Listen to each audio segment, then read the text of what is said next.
The thunderous pounding of hooves matched the rhythm of Zachariah Dawson's heartbeat as he raced his Mustang across the rugged Wyoming prairie, a band of outlaws in hot pursuit. The year was 1876, and on this bitter November evening, the young rancher was about to stumble upon a discovery that would change his life forever. Bullets whizzed past his head as he leaned low over his horse's neck, urging the animal faster through the deepening twilight. At 26, Zach had seen his share of trouble, but tonight's encounter with the Blackwell gang had nearly cost him his life. All for defending a stagecoach driver who'd refused to surrender his cargo. "Come on, Thunder," he shouted above the wind. Just a little further. His small ranch appeared on the horizon, a welcome sight after the harrowing chase. The outlaws, evidently deciding he wasn't worth the ammunition, had fallen back several minutes ago, but Zach wasn't taking chances. He guided his horse straight to the barn, needing to stable Thunder before tending to the bullet graze on his own shoulder. The barn door creaked as he pushed it open, the familiar smell of hay and horses greeting him. Lantern in hand, he led Thunder inside, securing him in his stall. The horse was breathing hard, foam flecking his dark coat. "You did good, boy," Zach murmured, patting the Mustang's neck. "Real good." As he reached for a brush to tend to his faithful companion, a soft sound caught his attention, a sound that had no place in his empty barn. A whimper, small and fragile. Zach froze, his hand instinctively moving to the Colt revolver at his hip. Outlaws had been known to lie in wait. But this sound, this wasn't the noise of a hardened criminal. Lantern held high, he moved cautiously toward the back of the barn, where fresh hay had been stacked just days before. The sound came again, clearer this time, the unmistakable cry of an infant. "Hello," he called out, his deep voice echoing against the wooden walls. "Anyone there?" No response came, just another tiny cry. As he rounded the largest haystack, the lantern light fell upon a sight that stole his breath. A young woman lay curled on her side in the hay, her face pale as moonlight against the backdrop of her dark brown hair. She wasn't moving. Beside her, swaddled in what appeared to be a shawl, was a baby tiny and red-faced, squirming and fussing. "Madam." Zach approached cautiously, setting his lantern down. When she didn't respond, he gently touched her shoulder. Cold. Too cold. With trembling fingers, he felt for a pulse at her neck. Nothing. The woman, she couldn't have been more than 20, was gone. The baby let out another cry, louder this time, tiny fists waving in the air. Zach carefully lifted the bundle, awkwardly cradling the infant against his chest. As he did so, a folded piece of paper fell from within the swaddling cloth. Still holding the baby, he crouched down and picked up the note with his free hand, unfolding it to reveal a hastily scrawled message. "Her name is Lily. Please keep her safe. They will kill her if they find her." No signature. No explanation. Just a desperate plea from a dead woman. Zach looked from the note to the infant in his arms, then back to the woman lying motionless in his hay. The baby Lily had quieted somewhat, seeming to find comfort in the warmth of his embrace. "What in God's name am I supposed to do with you?" he whispered. As if in answer, the baby opened her eyes startlingly blue against her reddened face and looked straight at him. Something twisted in Zach's chest. He was a rancher, a sometimes bounty hunter, a man who lived alone by choice after losing his family to influenza 5 years prior. He knew nothing about babies or caring for them. But as he stood in the lantern light, holding this tiny, helpless creature whose mother lay dead at his feet, he knew he couldn't abandon her. "All right, little one," he said softly. "Looks like you're staying with me tonight. Tomorrow we'll figure this out." The wind howled outside, rattling the barn door. The night was growing colder, and he needed to deal with this situation, all of it, and quickly. First, he wrapped the baby more securely, tucking her inside his coat for warmth. Then, with reverence and care, he covered the young woman's body with a horse blanket, promising silently to give her a proper burial come morning. With the baby held close, Zach picked up his lantern and stepped back into the night, heading for the modest cabin he called home.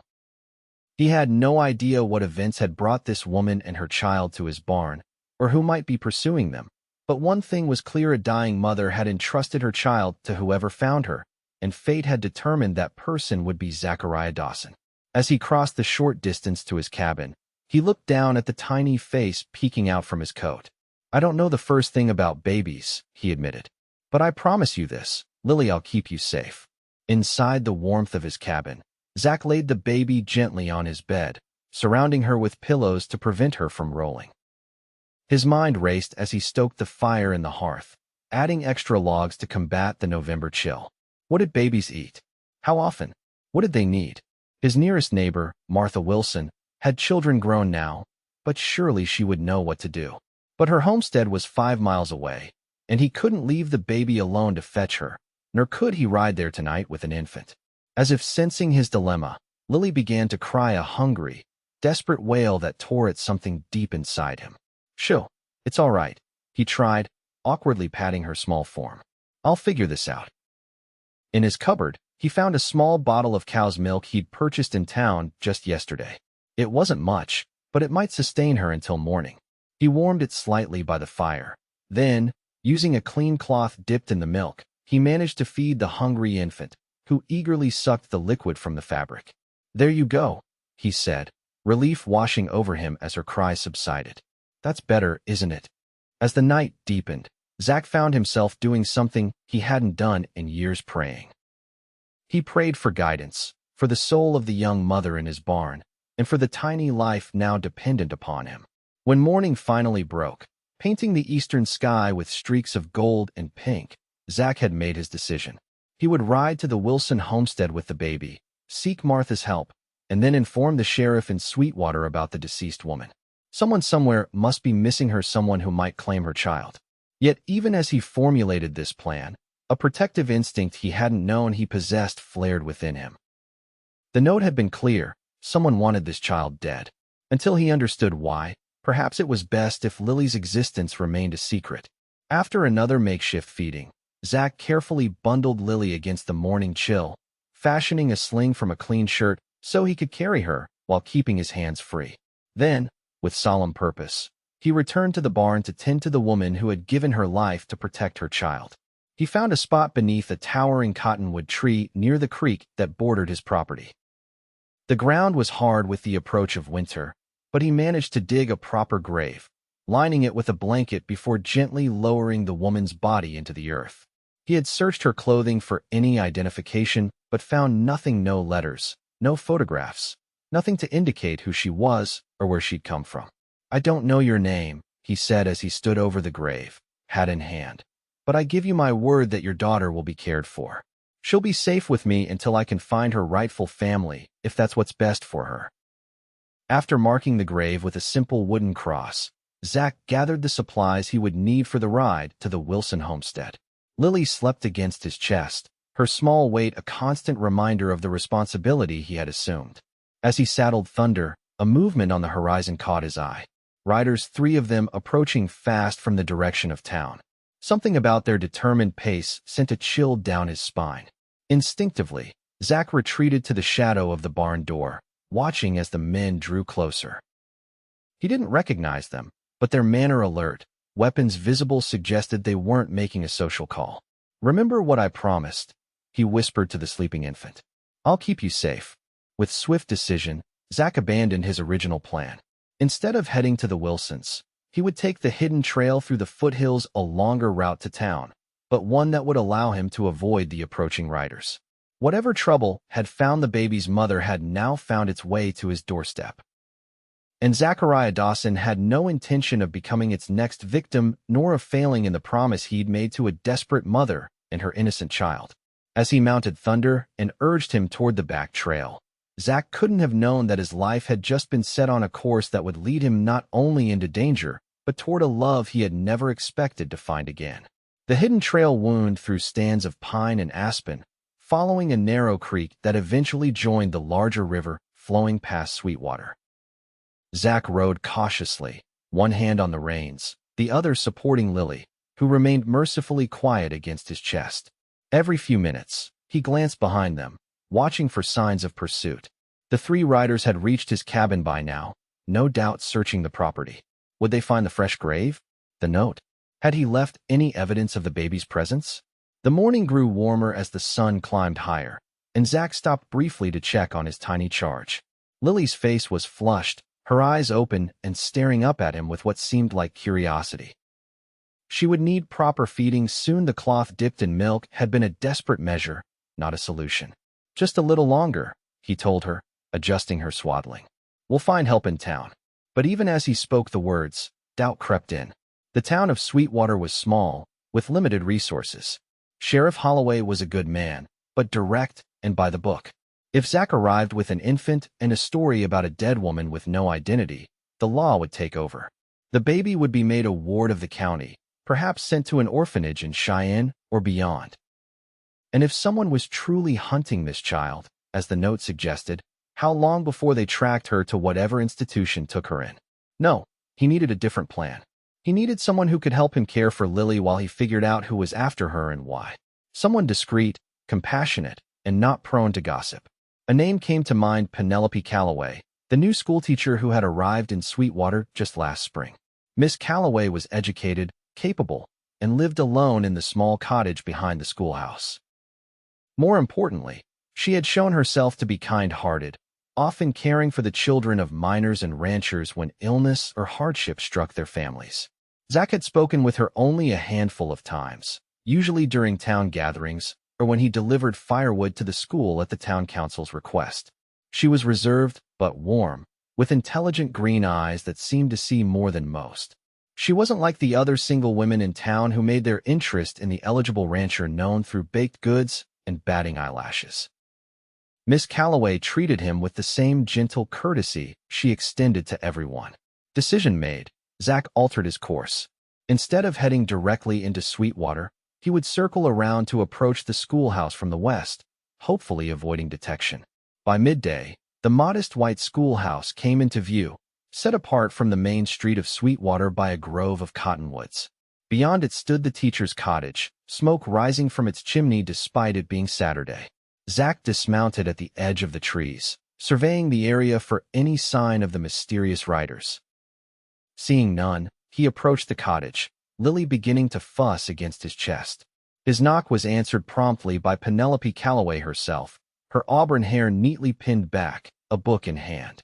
Her eyes widened at the sight of him, or more precisely, at the sight of the infant he carried. "Mr. Dawson," she said, surprise evident in her voice. "Is everything all right?" "Miss Calloway," he began, suddenly aware of how bizarre his situation must appear. "I apologize for the intrusion, but I'm in need of help. It's complicated."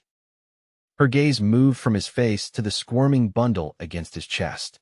Without hesitation, she stepped back, opening her door wider. "Please, come in." The cottage was small but immaculate, books lining every available shelf. A fire burned cheerfully in the hearth, and the scent of freshly baked bread filled the air. "Have a seat," she offered, gesturing to a comfortable chair near the fire. "And perhaps you might introduce your small companion?" Zach carefully extracted Lily from the makeshift sling, revealing her reddened face and flailing arms. "This is Lily," he said, feeling awkward and out of his depth.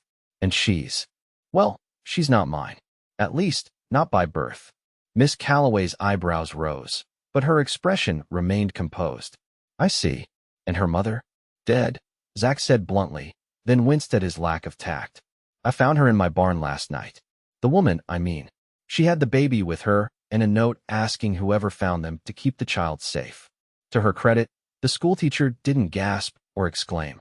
Instead, she approached slowly, her hands extended. "May I?" she asked.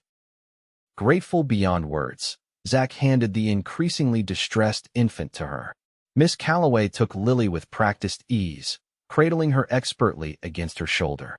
"She's hungry," she observed, gently bouncing the baby, "and likely needs changing. Do you have any supplies for her?" Zach shook his head, feeling woefully inadequate. "I used a cloth dipped in cow's milk to feed her this morning, but I know that's not right. I don't know the first thing about caring for a baby." Instead of the judgment he half expected, Miss Calloway offered a reassuring smile. "Few men do, Mr. Dawson. Fortunately, I've helped care for many infants among my students' families." She moved toward her kitchen. "I have some goat's milk that would be better than cow's milk for her, and I can fashion proper swaddling clothes and a diaper from some spare linens." As she efficiently prepared for the baby's needs, Zach found himself relaying the entire story: finding the woman, the mysterious note, and the riders who had appeared at his ranch that morning. "So you believe these men may be looking for the child?" she asked as she settled at the table with Lily, feeding her warmed goat's milk from a small ceramic cup with a spout. "I can't be sure," Zach admitted, "but the timing is suspicious. And the note was clear: someone wants this baby dead." Miss Calloway's hands stilled momentarily. "What a terrible thought," she murmured, looking down at Lily's innocent face. "What could a child so young have possibly done to deserve such hatred?" "It's more likely about who her parents are," Zach suggested, "or what they might have done." They fell silent, the only sound in the cottage being Lily's contented suckling as she accepted the makeshift bottle. "What do you intend to do?" Miss Calloway finally asked, her green eyes meeting his directly. Zach ran a hand through his dark hair, a habit when he was troubled. "I was hoping you might advise me. I can't take her back to my ranch if those men are still looking. I can't just hand her over to the sheriff without knowing who's after her. And he hesitated, "I promised her mother I'd keep her safe." A soft expression crossed Miss Calloway's face. A promise to a dying mother is sacred indeed. She looked down at the baby, now drowsy after feeding. "I think, for now, Lily should remain here with me. The schoolhouse is closed until Monday, and few people visit on the weekend. You should return to your ranch as if nothing has happened. If these men question you, you know nothing of a baby. And then," Zach pressed, "and then we determine who these men are and what they want," she said with surprising firmness. "Wyoming is not so large that strangers can move about unnoticed for long. Someone in town will know something." Her use of "we" didn't escape Zach's notice. "I can't ask you to become involved in what might be a dangerous situation, Miss Calloway." She straightened, a spark of determination in her eyes.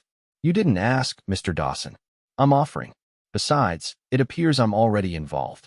She nodded toward the now sleeping infant in her arms. "Lily needs protection, and between us, I believe we can provide it." Looking at her, this composed, intelligent woman who had so readily accepted the responsibility of a stranger's child, Zach felt a surge of admiration. Penelope Calloway was not the delicate, sheltered schoolmarm he had assumed her to be. "Thank you," he said simply. "I don't know how I'll repay this kindness." "There's no debt between those who do what's right," she replied. "Now, you should go before your absence raises questions. Return tomorrow after dark, and we'll exchange what information we've gathered." As he rose to leave, Miss Calloway added, "And Mr. Dawson? Be careful. If these men are as dangerous as that note suggests, they won't hesitate to harm anyone who stands in their way." The warning was unnecessary. Zach had been living with danger since he first set out on his own at 17.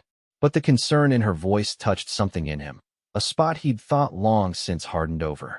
"I will," he promised. "And please, call me Zach." A slight smile curved her lips. "Then you must call me Penelope."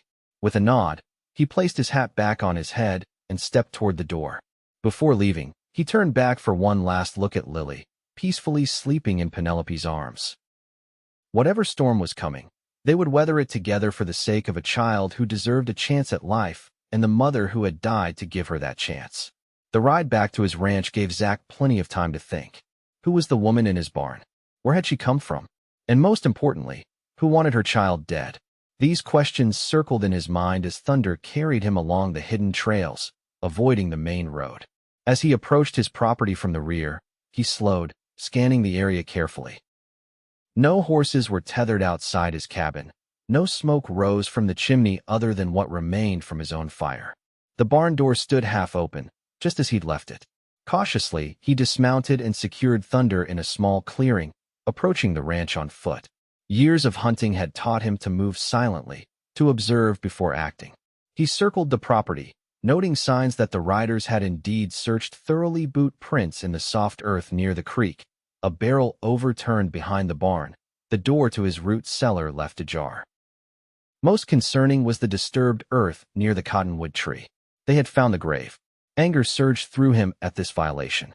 Whoever these men were, they had desecrated a woman's final resting place without a moment's hesitation.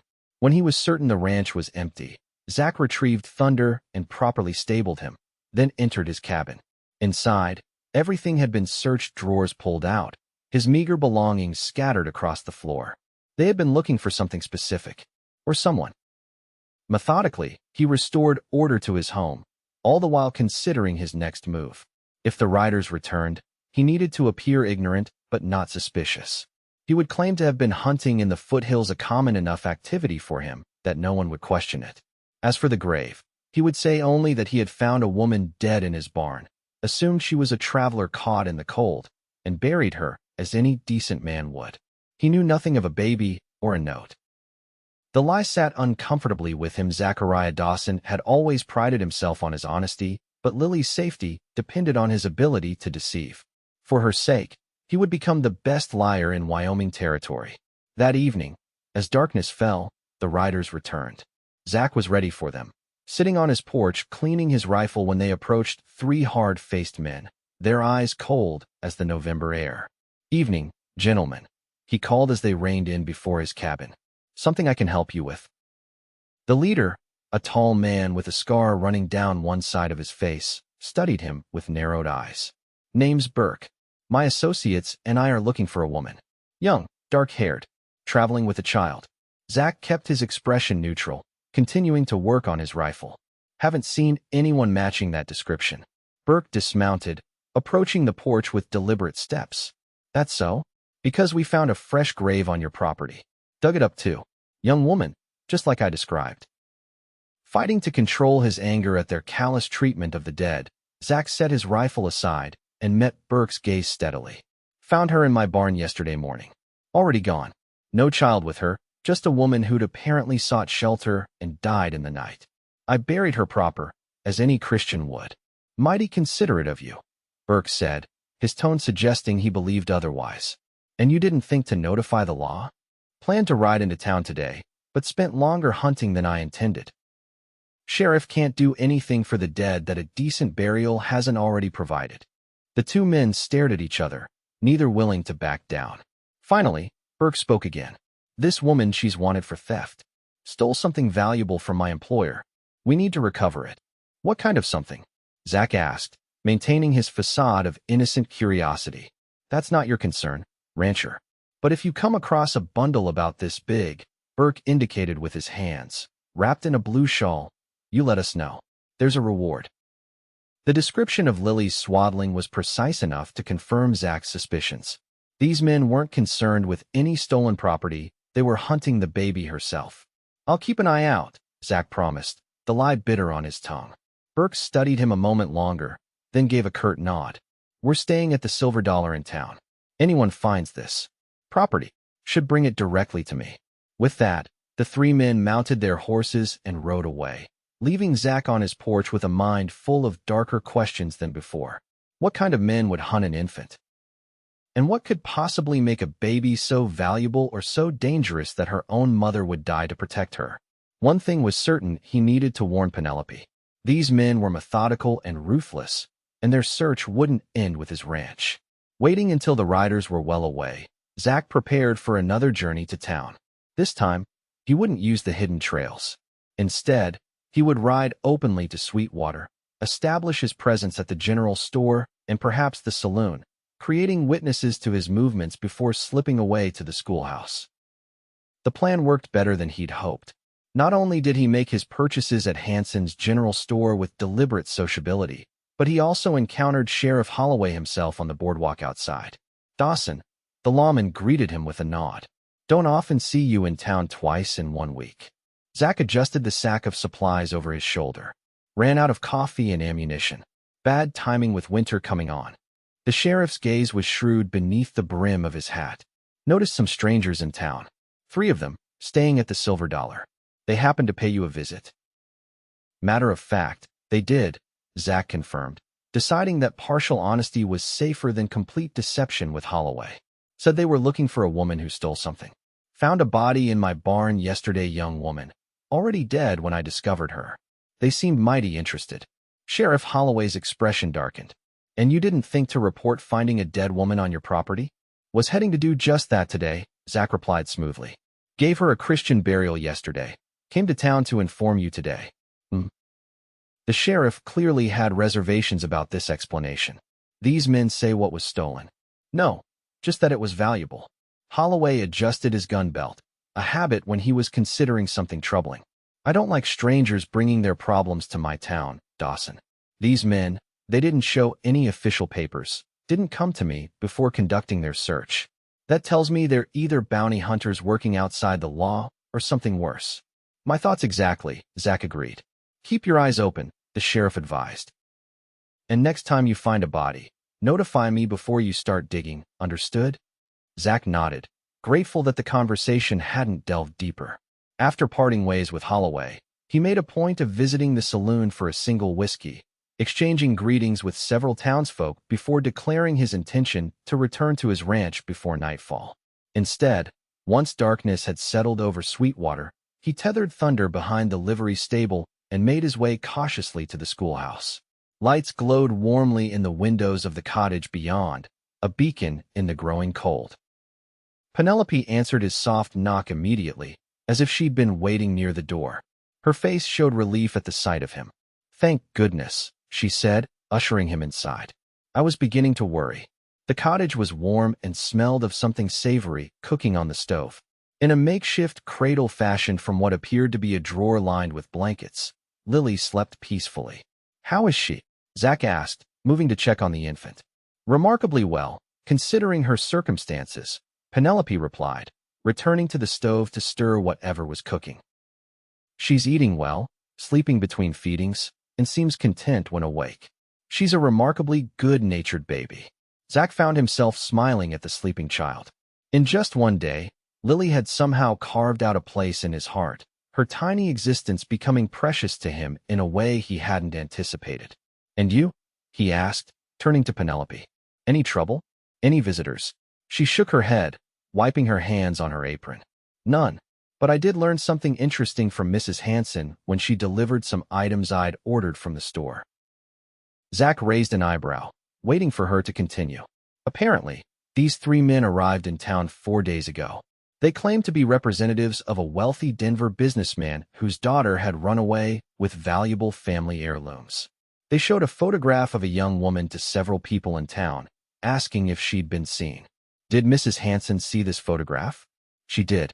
Penelope's green eyes were troubled as she met his gaze. She said the woman was beautiful, dark-haired, and wearing what appeared to be a wedding dress or something similarly formal. And Zach, she was obviously with child in the image. This new piece of information sent Zach's mind racing. A pregnant woman in formal attire, possibly a wedding dress. Valuable property being sought by representatives of a wealthy man from Denver. "They're not after stolen goods," he said, voicing the conclusion they had both reached. "They're after Lily herself. But why would a grandfather want to kill his own grandchild?" Penelope moved to the table, gesturing for him to join her. "I've been thinking about that. What if Lily's mother married someone her father didn't approve of? What if this is about controlling an inheritance or preventing a scandal? Wealthy men have killed for less," Zach agreed grimly, taking a seat at the table. "But to hunt down your own daughter, to persecute an innocent child. Some men's pride knows no bounds," Penelope said softly. She hesitated, then added, "There's something else. The woman Lily's mother, did she have any distinguishing features? Perhaps a small birthmark near her right temple?" Zach thought back to the woman's pale face as he'd prepared her for burial. "Yes," he said, surprised. "A small brown mark, just at her hairline. How did you know?" Penelope rose and went to a small desk in the corner, retrieving a newspaper which she placed before him. "This arrived 2 weeks ago with the mail coach from Denver. I save newspapers to use in my lessons." The paper was folded open to a society page, where a headline announced the upcoming wedding of Miss Patricia Harrington, daughter of Denver magnate Howard Harrington, to Colonel James Fletcher of the United States Army. Below the announcement was a photograph of a smiling young woman, unmistakably the same woman Zach had buried beneath the cottonwood tree. "Patricia Harrington," he read aloud, the name giving identity to the desperate mother who had died in his barn. "Engaged to a military officer. The wedding was to take place 1 week ago," Penelope pointed out. "Yet somehow, instead of becoming Mrs. Fletcher, Patricia Harrington died alone in your barn with her newborn child." Zach studied the photograph more closely. Patricia looked happy, with no sign of the fear that must have driven her to flee to his remote ranch with her infant daughter. "Something went very wrong," he said, "either with the wedding or after it. And whatever it was, it made her run for her life and Lily's." "The question now," Penelope said, serving 2 bowls of the stew she'd been preparing, is what we do with this information. These men, Burke and his companions, are clearly working for Howard Harrington. They've already desecrated Patricia's grave. They won't stop until they find Lily.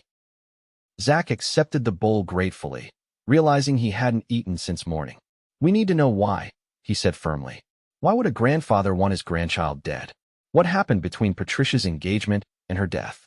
Without understanding that, we can't know how to protect Lily properly. Penelope nodded, settling across from him with her own bowl. I agree. But how do we discover such things without exposing ourselves and Lily to danger? As they ate, they discussed possibilities. They could try to contact Colonel Fletcher, though if he was involved in whatever had driven Patricia to flee, that could put Lily in greater danger. They could attempt to learn more about Howard Harrington through newspapers or telegrams to contacts in Denver.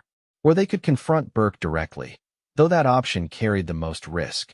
For now, Zach finally said, I think our safest course is to keep Lily hidden while gathering whatever information we can without arousing suspicion. Burke and his men believe I know nothing about a baby. We need to maintain that deception. And if they expand their search? Sweetwater isn't large, Zach. Eventually, someone will notice a baby in my cottage. Her concern was valid. The schoolteacher lived a public life in a small town. People noticed changes in routine, unexpected visitors, unusual purchases. Then perhaps you both should come to my ranch, he suggested.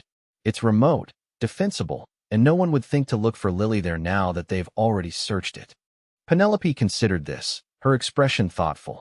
It would be unconventional, a single woman staying at a bachelor's home. There would be talk. Let them talk, Zach said with more force than he'd intended. Lily's life is worth more than Sweetwater's gossip. A small smile touched Penelope's lips. Indeed it is. She glanced at the sleeping infant. Very well. We'll need to move carefully, after dark. I can claim a family emergency requiring me to leave town for a few days. Mrs. Wilson sometimes substitutes when I'm ill. She could take my classes. The plan took shape as they finished their meal. Zach would return to his ranch tonight, making sure he was seen leaving town. Tomorrow, Penelope would arrange for her absence from school and prepare to travel after nightfall. Zach would return with a wagon to transport her and Lily, along with whatever supplies they needed, using the back roads to his ranch. As he prepared to leave, Zach found himself reluctant to go. The warm cottage with Penelope and Lily felt right in a way his solitary existence at the ranch had not in years. Thank you, he said as she handed him his hat at the door. Not just for helping with Lily, but for believing me, for trusting me. Penelope's gaze was steady and warm. There are few men in this territory I would trust with a child's life, Zachariah Dawson. But something tells me you're one of them. Their eyes held for a moment longer than necessary, an unspoken understanding passing between them. Then Zach settled his hat on his head and slipped out into the night, already counting the hours until he would return. The next evening found Zach driving his wagon along the darkened back roads to Sweetwater, his mind preoccupied with preparations he'd made at the ranch. He'd cleaned his cabin thoroughly, prepared the small second bedroom he rarely used, and stocked the pantry with what supplies he had. He'd even fashioned a proper cradle from a crate and some spare lumber, lining it with the softest blanket he owned. As he approached the schoolhouse, he noticed a light still burning in the cottage window, their agreed-upon signal that all was well. Relief washed through him. All day, he'd been plagued by visions of Burke discovering Lily or somehow connecting Penelope to the missing baby. He tethered the horses behind the schoolhouse and approached the cottage cautiously. Before he could knock, the door opened, revealing Penelope with Lily bundled in her arms. Any trouble? He asked quietly, stepping inside. None, she assured him. I've told everyone I need to visit my ailing aunt in Laramie. Mrs. Wilson will take my classes for the week. A week? Zach raised an eyebrow. Penelope's chin lifted slightly. I believe that's how long it will take us to resolve this situation one way or another. Either we'll discover why these men are hunting Lily and find a way to protect her permanently, or... She trailed off. Or we'll need to take more drastic measures, Zach finished for her. Perhaps leave Wyoming altogether. She nodded, and he was struck by her resolve. Penelope Calloway had known this child for barely 2 days, yet she was prepared to upend her life to protect her. I've packed what we'll need, she said, gesturing to 2 valises and a crate of supplies near the door. including everything for Lily. As Zach loaded the items into the wagon, he noticed the care with which Penelope had prepared. The crate contained not just food and clothing, but also books, a small writing desk, and what appeared to be lesson plans. "Planning to continue your teaching while in hiding?" he asked, a touch of amusement in his voice. She smiled, adjusting Lily in her arms. "A good teacher is always prepared. Besides, I thought you might enjoy some reading material during the long evenings." There was something so endearingly practical about her approach to their dangerous situation that Zach found himself smiling back. "I'd like that," he said simply. The journey to his ranch was tense, but uneventful. Penelope sat beside him on the wagon seat, Lily sleeping peacefully in a basket between them. They spoke little, both alert for any sign of pursuit or danger. When they finally arrived at the darkened ranch house, Zach felt as though he'd been holding his breath for hours. "It's not much," he said as he helped her down from the wagon, suddenly aware of how humble his home must seem to an educated woman like Penelope. "But it's solid and warm." "It's perfect," she replied, taking in the small cabin with appreciation rather than judgment. A true home. Something in her tone made him look at her more closely. In the moonlight, her expression held a wistfulness that suggested her own concept of home might be more complicated than he'd assumed. Inside, the fire he'd built earlier had burned down to embers, but still provided enough warmth to take the edge off the night's chill. Zach quickly built it back up while Penelope settled Lily in the makeshift cradle. "You made this?" she asked, running her fingers along the smooth wooden edge. "It's just a crate with some modifications," he said, feeling oddly self-conscious. "Nothing fancy." "It's thoughtful," she corrected gently, "and skillfully done." As they settled into the cabin's routine, Zach tending to the horses and securing the property, Penelope preparing a late meal from the supplies they'd brought, it struck him how naturally they moved around each other, as if they'd been sharing this space for years rather than hours. Over a simple supper of bread, cheese, and cold meat, they discussed their next steps. Zach had learned little more about Burke and his companions, but he had confirmed through casual conversation at the general store that they were indeed representing Howard Harrington. "Hanson mentioned that Harrington is some kind of mining magnate," Zach explained. "Coal, silver, some gold. Extremely wealthy and apparently influential in Denver politics." "That matches what I've heard," Penelope agreed. "But wealth and influence don't explain why he would want his own grandchild eliminated." "Unless the child threatens that wealth somehow," Zach suggested. "An inheritance dispute, perhaps? Or maybe the father is someone Harrington considers unsuitable." Penelope frowned, considering this. The newspaper announced her engagement to Colonel Fletcher. If the baby's father is someone else, that would certainly cause a scandal, Zach finished her thought. Especially if the real father is someone Harrington would consider beneath his daughter's station. They fell silent, both contemplating the implications. Finally, Penelope spoke again, her voice soft with compassion. Whatever the reason, Patricia Harrington chose to flee rather than surrender her child. She died protecting Lily. We owe it to her to continue that protection. Zach nodded, his resolve strengthening. "We will. Tomorrow I'll ride into town again, see what more I can learn about Harrington and these men. You and Lily should remain here, out of sight. I can do more than hide," Penelope said firmly. "While you're gone, I'll review that newspaper again, look for any clues we might have missed, and I'll prepare a list of questions we need answered." Her competence and determination continued to impress him. Most women of his acquaintance would have been overwhelmed by the situation, yet Penelope approached it with the same methodical intelligence she presumably applied to her teaching. "You're remarkable," he said before he could stop himself. Most people would have turned Lily over to the sheriff and washed their hands of the whole affair. A faint blush colored her cheeks at his praise. "I believe we're responsible for the vulnerable who cross our paths," she said simply. "It's what makes us human." Later, as they prepared for sleep, Zach insisting that Penelope take his bedroom while he made do with a bedroll near the fire, he found himself thinking about her words. Responsibility to the vulnerable. It was a principle he'd tried to live by, even when it made his life more difficult or dangerous. Perhaps that's why Penelope's presence felt so right in his home. They shared not just a concern for Lily, but a fundamental understanding of how to move through a world that was often harsh and unforgiving. As he drifted toward sleep, The sound of Lily's soft breathing from the cradle nearby mingled with the occasional creak of floorboards as Penelope moved about in the bedroom. The sounds created a sense of fullness in the cabin that had been missing for too long. Whatever dangers tomorrow might bring, tonight his home felt complete in a way it hadn't since he'd lost his family years ago. And that feeling, unexpected as it was, gave him strength for the challenges ahead.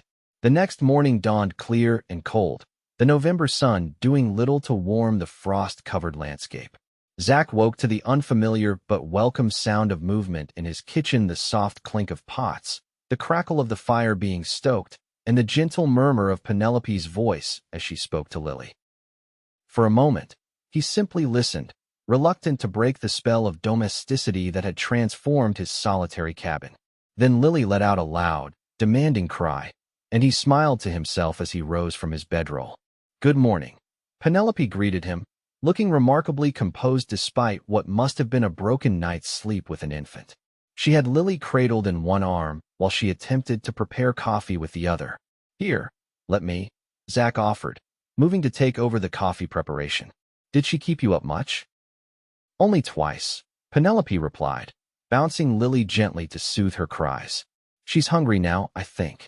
I've been giving her goat's milk with a bit of sugar water, but it's not ideal. Babies her age really need a wet nurse." The practical challenge reminded Zach of the precariousness of their situation. "There's Mrs. Carpenter in town. She had a baby a few months ago. But I don't know how we'd arrange such a thing without revealing Lily's existence." Penelope nodded, her expression thoughtful. "For now, we'll manage with what we have. But it's something to consider if our situation becomes prolonged." The matter-of-fact way she discussed their shared predicament, as if they were partners in this strange endeavor rather than two people thrown together by circumstance, continued to surprise and please him. After a simple breakfast, Zach prepared to ride into town. The plan was straightforward. He would visit the general store for supplies, perhaps stop at the saloon to gather gossip, and most importantly, observe Burke and his men without arousing suspicion. "Be careful," Penelope said as she walked him to the door, Lily now contentedly fed and sleeping in her arms. "These men have already shown they're ruthless." "I will," he promised. Then, on impulse, he reached out and gently touched Lily's downy head. "Take care of our girl." The words slipped out naturally, but as soon as he'd spoken them, he realized their implication. Our girl. As if they were a family, as if Lily belonged to both of them. If Penelope noticed the presumption, she gave no sign, simply nodding with a soft smile. "We'll be here when you return." The ride to Sweetwater gave Zach time to organize his thoughts. He needed information, but he couldn't appear too interested in Burke or Harrington without raising suspicions.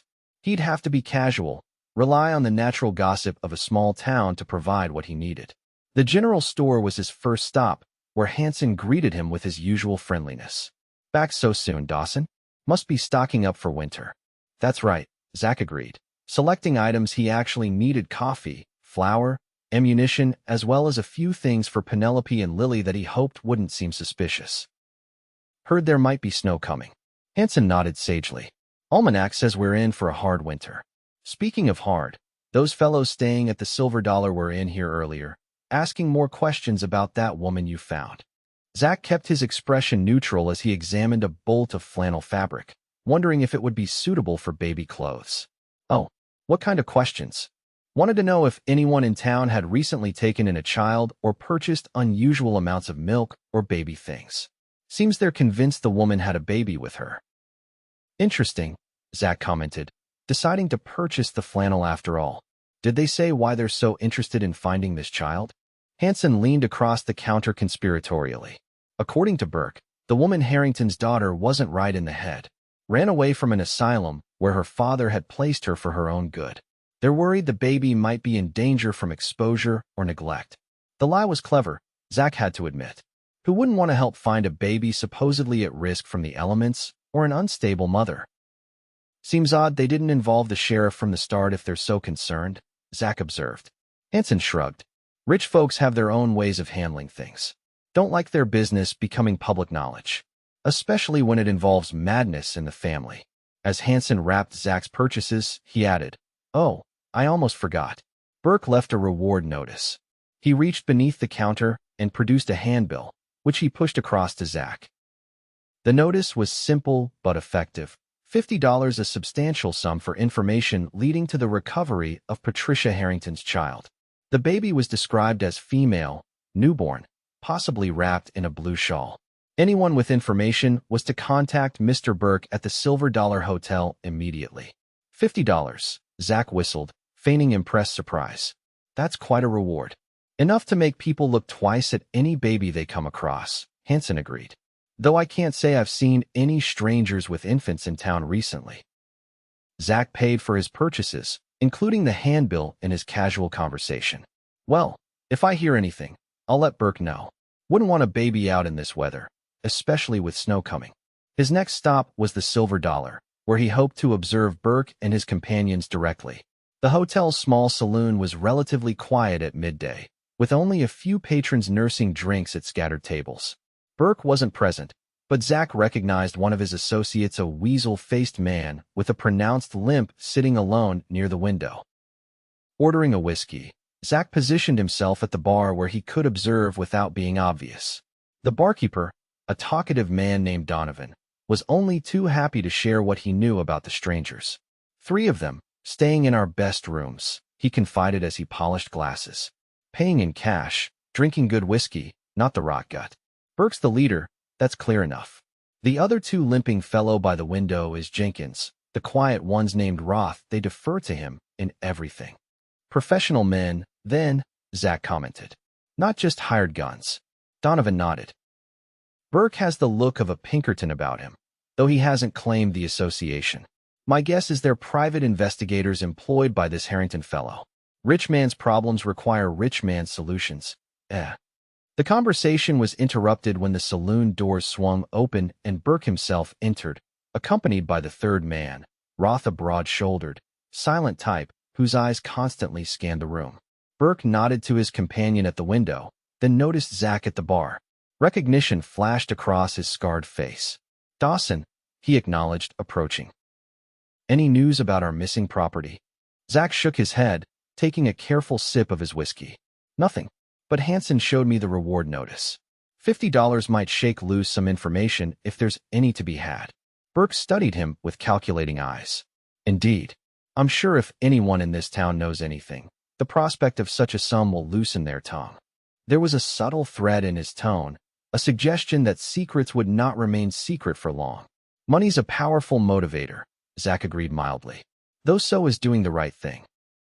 If there's a baby out there needing care, most folks around here would help regardless of reward. Admirable sentiment, Burke said, his tone suggesting he found it anything but. Tell me, Dawson, what exactly brought you to town today? Twice in 2 days is unusual for a man who generally keeps to himself, isn't it? The question was pointed, almost accusatory. Zach maintained his casual demeanor, gesturing to his purchases stacked near the door. Winter preparations. Storms coming, according to Hanson. Might be snowed in for days, and I was running low on essentials. Burke seemed to accept this explanation, though his gaze remained suspicious. Well, if you hear anything at all about a baby, you know where to find me. Mr. Harrington is most anxious to locate his grandchild. For the child's welfare, of course, Zach added, unable to completely hide his skepticism. Of course, Burke echoed, his expression hardening. Family is everything to Mr. Harrington. Blood ties above all else. With that ominous statement, Burke moved away to join his companions, leaving Zach to finish his drink and contemplate what he'd learned. The encounter had confirmed his suspicions. Burke was dangerous, professional, and completely dedicated to his employer's cause. And that cause, despite the story about Patricia's supposed instability, was almost certainly not the welfare of her child. Zach completed his errands quickly after that, aware that Burke's attention had been drawn to him. He purchased additional supplies at the general store, exchanged greetings with a few townsfolk to maintain normalcy, and even stopped briefly at the sheriff's office. Sheriff Holloway was skeptical of the asylum story.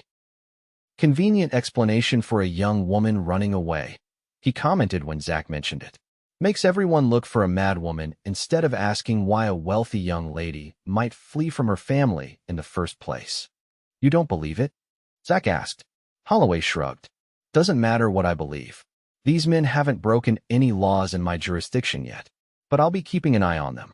By mid-afternoon, Zach was eager to return to the ranch, to Penelope and Lily. The weight of Burke's suspicion and the growing sense that they were involved in something far more complex than initially thought made him anxious to be away from town. As he rode, he replayed Burke's words in his mind. Family is everything to Mr. Harrington. Blood ties above all else. There was something significant there, something that might explain why a powerful man would send hired investigators to track down and potentially harm his own grandchild. The answer, Zach suspected, lay in the identity of Lily's father. And somehow, he needed to discover who that was before Burke and his men discovered where Lily was hidden. When he arrived back at the ranch, the sight of smoke rising from his chimney and lamplight glowing in the windows filled him with an unfamiliar warmth. For the first time in years, someone was waiting for his return. Inside, he found Penelope seated by the fire, a book in her lap, and Lily sleeping peacefully in her cradle nearby. The cabin was tidier than he'd left it, with the scent of something delicious simmering on the stove. "You've been busy," he observed as he set down his packages. Penelope looked up with a smile that transformed her already lovely face into something that caught at his heart. "Idle hands and all that," she said lightly. "Besides, taking care of a home is restful compared to managing 20 children of varying ages and temperaments." Her casual reference to his cabin as a home rather than your home didn't escape his notice, nor did the pleasant domesticity of the scene. "Any trouble while I was gone?" he asked, removing his coat and hat. "None at all. Lily has been an angel, and I've been reviewing that newspaper for any additional clues." She hesitated, then added, "I also found something interesting when I was tidying up. I hope you don't mind that I straightened your desk." Zach shook his head. "Not at all." Penelope rose and retrieved a small item from the desk drawer, a folded blue handkerchief. This was tucked beneath some papers. "I noticed it because of the embroidery." She unfolded it carefully to reveal delicate stitching in one corner, the intertwined letters P and J, surrounded by a small pattern of flowers. "Patricia and J," Zach murmured, taking the handkerchief to examine it more closely. "J for James, her fiancé? Colonel Fletcher." "Perhaps," Penelope agreed. "But look at the flowers surrounding the initials. Those are forget-me-nots." Significant. In the language of flowers, forget-me-nots symbolize true love and fidelity, specifically remembrance during separation. They're often exchanged by lovers who must part. Zach looked up from the handkerchief to meet her eyes. "You think this J isn't Colonel Fletcher at all, but someone else, Lily's real father?" Penelope nodded. "It would explain why Patricia ran, why she feared for her child. If she was engaged to Colonel Fletcher but carrying another man's child. And if that man was someone Howard Harrington considered unsuitable," Zach continued, "someone who might threaten his daughter's advantageous marriage or his own standing, then Lily's very existence would be a scandal and a threat." Penelope finished gravely. "One that a man like Harrington might go to extreme lengths to eliminate." Zach carefully refolded the handkerchief. This small token of Patricia's true love, the man for whom she had risked everything, the father of her child. "We need to identify this J," he said. "He may be our best hope for protecting Lily permanently." As they prepared and ate dinner together, Zach shared what he'd learned in town, the reward notice, Burke's thinly veiled threats, and the asylum story being circulated to explain Patricia's flight. "It's clever," Penelope acknowledged. "Who would question a father's right to seek his unstable daughter and her possibly endangered child? It gives them access and sympathy they wouldn't otherwise have. But it doesn't explain why they dug up her grave," Zach pointed out, "or why Burke seemed more interested in finding property than in confirming his employer's daughter was indeed dead." They discussed possibilities late into the evening, developing theories and discarding them as new information was considered. Throughout their conversation, Lily slept peacefully, occasionally stirring for feedings which Penelope handled with growing confidence.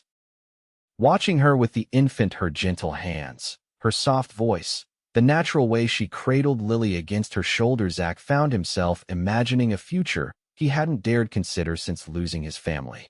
A future with a wife, children, a home filled with warmth and purpose. A future with Penelope. The thought should have alarmed him. They had known each other barely 3 days, were in the midst of a dangerous situation, and had no guarantee of emerging unscathed. Yet as the evening deepened and their conversation flowed effortlessly from the mystery at hand to more personal matters, her childhood in Boston, his early years ranching with his father, their shared love of literature, the possibility of something lasting between them, seemed to grow more tangible. When Penelope finally retired to his bedroom with Lily, Zach remained by the fire, contemplating the strange turn his life had taken. 3 days ago, he had been a solitary rancher focused on survival and little else. Now his home and heart had been invaded by a schoolteacher with intelligent green eyes and an infant with a mysterious past. And somehow, improbably, it felt right. The next morning brought a dramatic change in the weather. Zach woke to the sound of wind rattling the cabin windows and the soft hushing of snow falling against the roof. Hanson's prediction had been correct. Winter had arrived in earnest. Penelope joined him at the window, Lily in her arms, as they surveyed the rapidly whitening landscape. "It's beautiful," she murmured, "but it complicates matters." Zach nodded. The snow would make travel difficult, perhaps impossible for a few days. While that provided a natural protection from Burke and his men, it also isolated them, preventing further investigation. "We'll use the time to our advantage," he decided. "Review what we know, plan our next steps.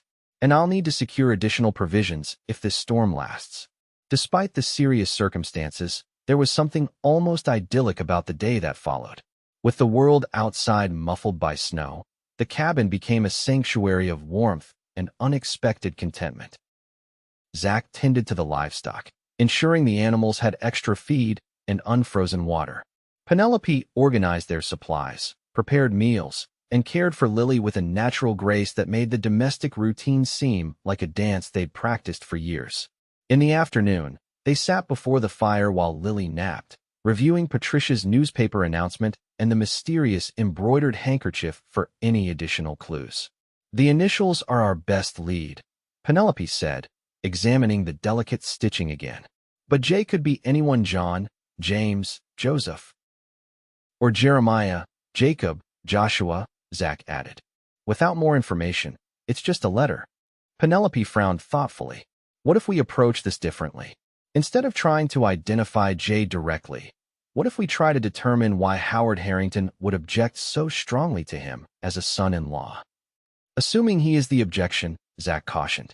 "There could be other reasons Harrington wants Lily eliminated." "True, but this seems most likely based on what we know. Patricia was engaged to Colonel Fletcher, a presumably acceptable match to her father.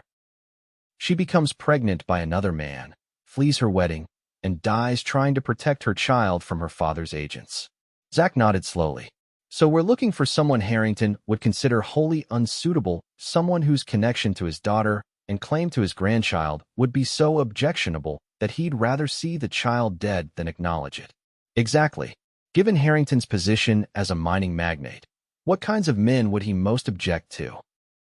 They considered the possibilities: a laborer from Harrington's mines, perhaps even someone who had opposed him during labor disputes, a man of a different race or background considered socially inferior, a rival businessman who could use the connection to gain advantage, even someone with a criminal past who might blackmail the family.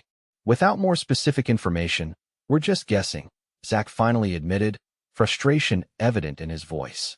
"And while we sit here theorizing, Burke and his men are actively searching for Lily." Penelope reached across the small space between their chairs, placing her hand gently on his. "We're doing everything we can with what we have," she assured him. "And Lily is safe for now.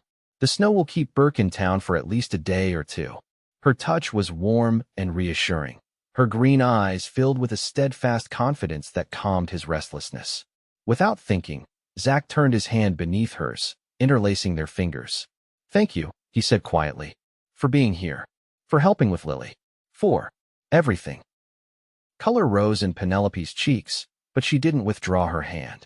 "I think perhaps we were meant to be part of Lily's story," she said softly, "just as she was meant to be part of ours." The moment stretched between them, filled with unspoken possibilities. Then Lily stirred in her cradle, breaking the spell with a hungry cry. Penelope reluctantly withdrew her hand to attend to the baby, leaving Zach to contemplate her words. Part of their story, as if their individual paths had already merged into a shared journey, with Lily as the catalyst that had brought them together. The storm continued through the night and into the next day, the snow piling higher around the cabin and barn. They established a comfortable routine, sharing tasks and care of Lily, their conversations flowing easily from practical concerns to deeper subjects: their hopes, their losses, their beliefs about what constituted a life well lived.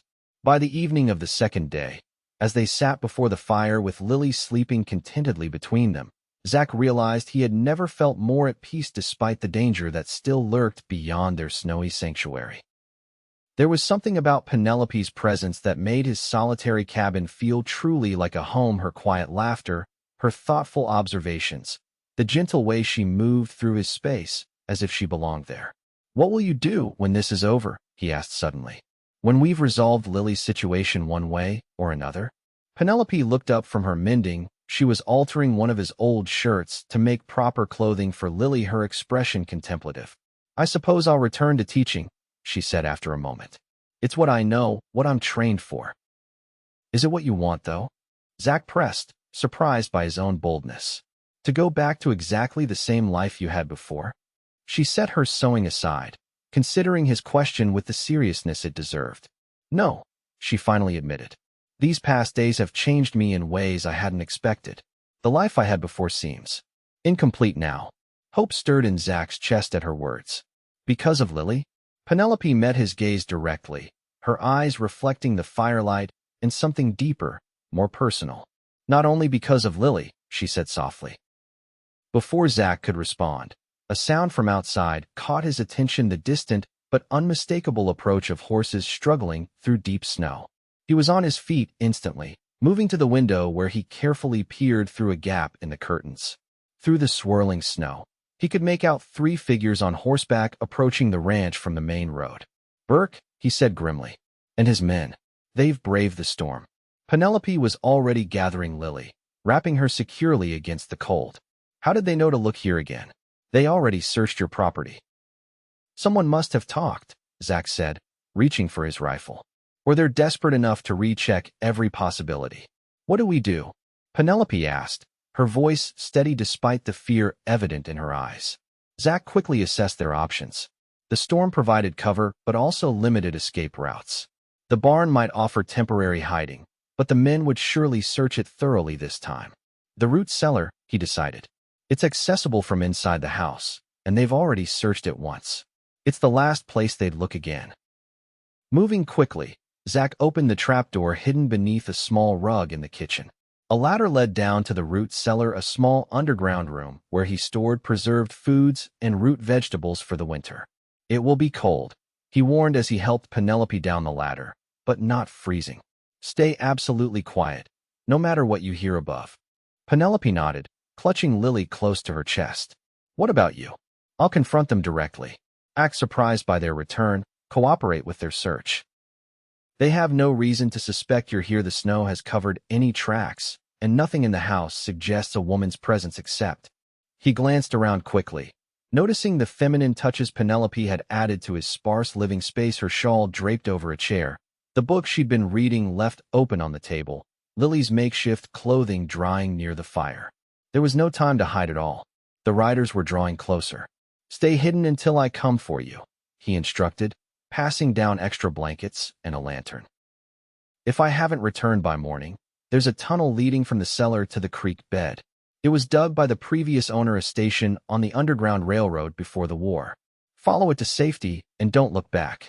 Penelope's eyes widened at this revelation, but she nodded in understanding. "Be careful," she whispered, reaching up to touch his hand where it rested on the edge of the trapdoor. "We need you to come back to us." The simple statement, with all its implications of family and belonging, steeled Zach's resolve. He would protect them, whatever the cost. "I will," he promised, then closed the trapdoor, replacing the rug just as the sound of horses reached the yard outside. Quickly, he moved through the cabin, doing his best to eliminate signs of Penelope and Lily's presence. The shawl went into his bedroom, the door to which he closed. The baby's clothing he stuffed into a drawer. Penelope's book he shelved among his own small collection. Then, assuming an expression of mild surprise, he opened the door to find Burke and his companions dismounting in the snowy yard. "Burke," he acknowledged with a nod. Didn't expect to see anyone out in this weather. The scarred man approached, snow dusting his dark coat and hat. Desperate times, Dawson. May we come in? It's bitter cold, and we've ridden far. Though phrased as a request, it was clearly a demand. Zach stepped back, allowing the three men to enter his cabin. As they stomped snow from their boots and removed their coats, he noticed each was armed: Burke with a pistol at his hip, Jenkins with a rifle slung over his shoulder, and the silent Roth with what appeared to be a knife handle protruding from his boot. "What brings you out in a blizzard?" Zach asked, moving to stoke the fire as if merely being hospitable. "Surely your search can wait for better weather." Burke warmed his hands before the flames, his calculating gaze taking in the cabin's interior. "Mr. Harrington is impatient for results. An interesting information has come to light." "Oh." Zach kept his tone casual, though his muscles tensed in readiness. "Indeed." Burke turned to face him fully. "It seems the schoolteacher, Miss Calloway, has suddenly left town. A family emergency," she claimed. Yet no one saw her depart on the stage, and the roads have been increasingly difficult for days. Zach shrugged, maintaining his composure. "Miss Calloway's comings and goings are hardly my concern. Perhaps she left before the storm worsened." "Perhaps," Burke agreed, his tone suggesting he believed otherwise. "Or perhaps she's helping someone hide a certain infant we're seeking." The accusation hung in the air between them. Zach forced a laugh, hoping it sounded natural. "The schoolteacher? What would she have to do with your missing child?" "That's what I intend to find out," Burke said coldly. "Starting with a thorough search of your ranch again. Jenkins noticed something interesting when we were here before: a woman's hairpin near that fresh grave. Made us wonder if perhaps you weren't entirely forthcoming about what you found in your barn." Zach cursed inwardly. He had been careful when preparing Patricia's body for burial, but evidently not careful enough. A single overlooked hairpin had now brought danger directly to his door. "Search all you want," he said evenly. "You won't find anything you didn't find before." Burke studied him for a long moment, then nodded to his companions. "Jenkins, check the barn again. Roth, the outbuildings. I'll handle the house." As the other two men exited into the storm, Burke began a methodical inspection of the cabin, examining every corner, opening drawers, checking beneath furniture. Zach followed, keeping his expression neutral despite the fear that gripped him at the thought of Burke discovering the trapdoor beneath the kitchen rug.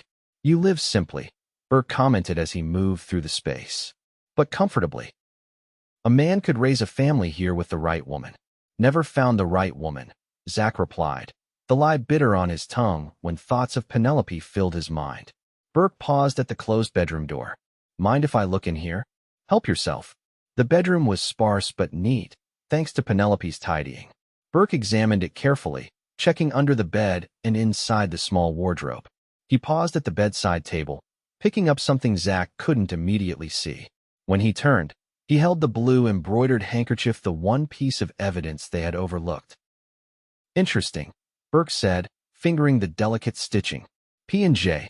Quite a coincidence, wouldn't you say? Patricia Harrington's initials intertwined with someone else's." Zach kept his expression neutral. "It was my mother's," he lied. "Her name was Pauline. My father was Jonathan." Burke's smile was cold, disbelieving. "A touching family heirloom." He pocketed the handkerchief. "You won't mind if I borrow it, then?" "For verification purposes." Before Zach could protest, Jenkins burst back into the cabin, his expression urgent. "Burke, found something in the barn you need to see." Zach's heart raced as he followed the two men back into the snowy yard and across to the barn. Had they somehow discovered evidence of Lily? Had Penelope left something behind during their hasty departure from the barn to the house? Inside, Jenkins led them to the back corner where Patricia had been found. There, half hidden beneath fresh hay, lay a small blue shawl, the very one mentioned in the reward notice, the one that had been wrapped around Lily when Zach found her. Well, Burke said, picking up the shawl with a triumphant expression. "It seems you did find more than just a woman in your barn, Dawson." Zach's mind raced. The shawl had been with Lily when they moved to the house. How had it returned to the barn? Then realization dawned: he had used it to wrap Patricia's body before burial, a final connection between mother and child. In their haste, they had forgotten this crucial detail. "That was wrapped around the woman when I found her," Zach said, adapting his story to this new evidence. I used it to cover her before burial. Must have fallen off when you men desecrated her grave. Burke's eyes narrowed at the accusation, but he seemed to accept the explanation. And the child? Where is the infant who was undoubtedly with her? There was no child, Zach insisted. Just the woman, already dead. For a long moment, Burke studied him, weighing his words against the evidence of the shawl and handkerchief. Finally, he nodded to Jenkins. Continue searching the outbuildings. Every corner, every possible hiding place. As Jenkins exited, Burke turned back to Zach, his expression hardening. I don't believe you, Dawson. I think you found Patricia Harrington and her child. I think you're hiding them both, or at least the infant, and I think the schoolteacher is helping you. That's quite a theory, Zach said coolly. But it doesn't explain why I would involve myself in a stranger's affairs or risk my ranch and freedom to hide a baby I have no connection to. Men do inexplicable things for beautiful women, Burke observed. Perhaps Patricia Harrington wasn't dead when you found her. Perhaps she convinced you to help her before she died. Or perhaps, his eyes gleamed with sudden insight, perhaps you're Jay. The accusation took Zach by surprise. What? Burke held up the embroidered handkerchief. P&J, Patricia and her lover. The man who fathered her child. The man Howard Harrington would do anything to keep from claiming his grandchild. Are you Jay Dawson? Is that why you're protecting the baby? For a moment, Zach was speechless at the unexpected twist. Then, seeing an opportunity, he let his expression shift to one of resignation. You've figured it out, he said quietly. But you're wrong about one thing. Patricia and I never met before she appeared in my barn. The J on that handkerchief isn't for me. Burke's triumphant expression faltered. Explain. Patricia was running from her father, yes. But not because of who fathered her child. She was running because Howard Harrington isn't who everyone thinks he is. This was a desperate gamble, but Zach could see it had captured Burke's attention. The investigator's eyes narrowed with interest and suspicion. Go on. Patricia discovered something about her father, something that made her fear for her child's life. That's why she ran. Why she left that note begging whoever found her to keep the baby safe. And what was this discovery? Burke pressed. Zach met his gaze directly. I don't know the details. She was barely conscious when I found her, feverish and weak after giving birth. She managed to tell me her father would kill the baby if he found her, begged me to keep the child hidden. Then she was gone. It was a lie, but one close enough to the truth to be believable. And it played on what Zach suspected was Burke's own curiosity about his employer's motives. Why would Howard Harrington want to kill his own grandchild? Burke asked, though his tone suggested he might already have suspicions of his own. Zach shook his head. I told you, I don't know the details. But the fear in that dying woman's eyes was real. Whatever she knew about her father, it terrified her enough to flee her home, her wedding, everything she knew. Burke was silent for a long moment, considering this information. Finally, he said, if what you're suggesting is true, where is the child now? Safe, Zach said firmly. Beyond Harrington's reach. With the schoolteacher? Zach neither confirmed nor denied it, letting his silence serve as its own answer. Burke sighed, tucking the handkerchief back into his pocket. You're playing a dangerous game, Dawson. Howard Harrington is not a man to be crossed. Whatever Patricia may have believed about her father, the fact remains that he wants his grandchild found, and he's paying generously for that service. Even if the child is then killed? Zach challenged. Something flickered in Burke's eyes, doubt, perhaps, or the first stirrings of conscience. My job is to find the infant, not to question what happens afterward. That's a convenient way to avoid responsibility, Zach observed. But can you live with it? Knowing you delivered an innocent baby to death. Before Burke could respond, Jenkins reappeared at the barn door, shaking his head. Nothing in the outbuildings. If there was a baby here, it's gone now. Burke's expression hardened again, the moment of doubt passing. Very well. We'll return to town and wait out the storm. But make no mistake, Dawson, this isn't over. When the road's clear, we'll return with the sheriff and a proper search warrant. If the child is anywhere on your property or with the schoolteacher, we will find it. With that ominous promise, Burke and Jenkins departed, collecting wrath from his search of the perimeter before mounting their horses and disappearing into the swirling snow. Zach waited until they were well out of sight before rushing back to the cabin. His hands trembled slightly as he pulled back the rug and opened the trapdoor to the root cellar.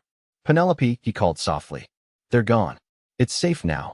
She appeared at the bottom of the ladder, Lily held securely against her chest, both wrapped in the blankets he had provided.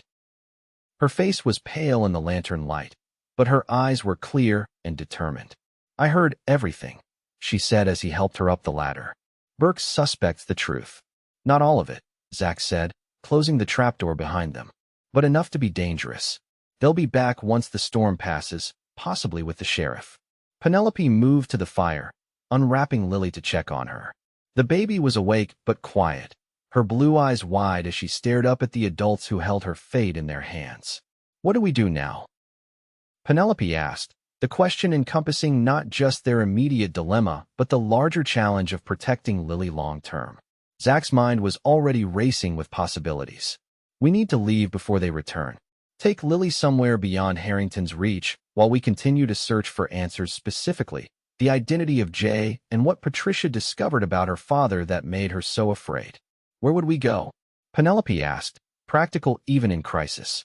The snow makes travel difficult, and we have an infant to consider.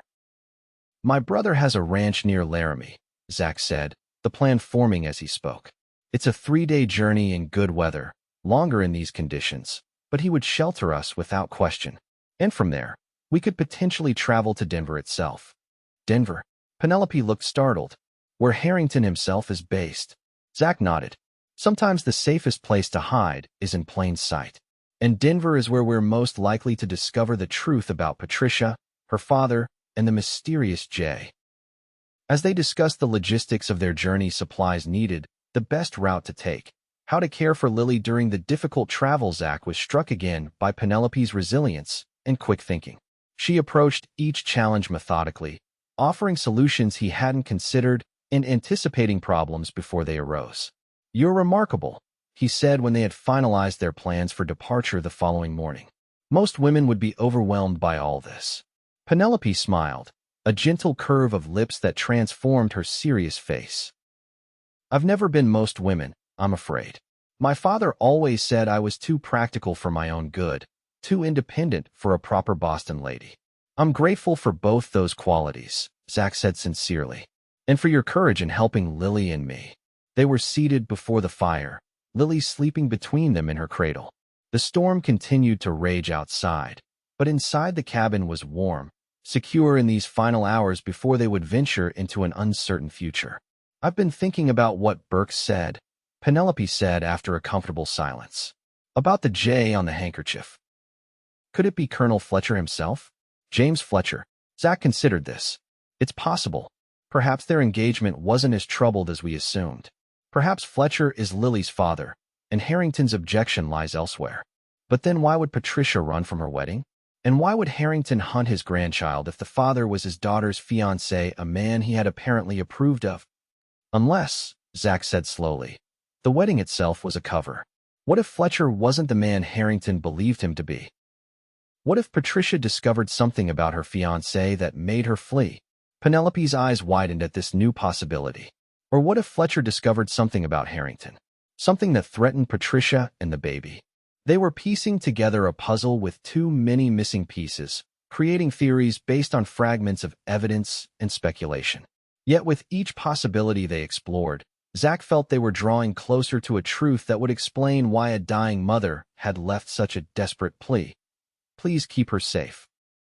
As the evening deepened into night, their conversation turned from theories about Patricia's fate to more personal matters, their own histories, hopes, and the unexpected connection that had formed between them in these few extraordinary days.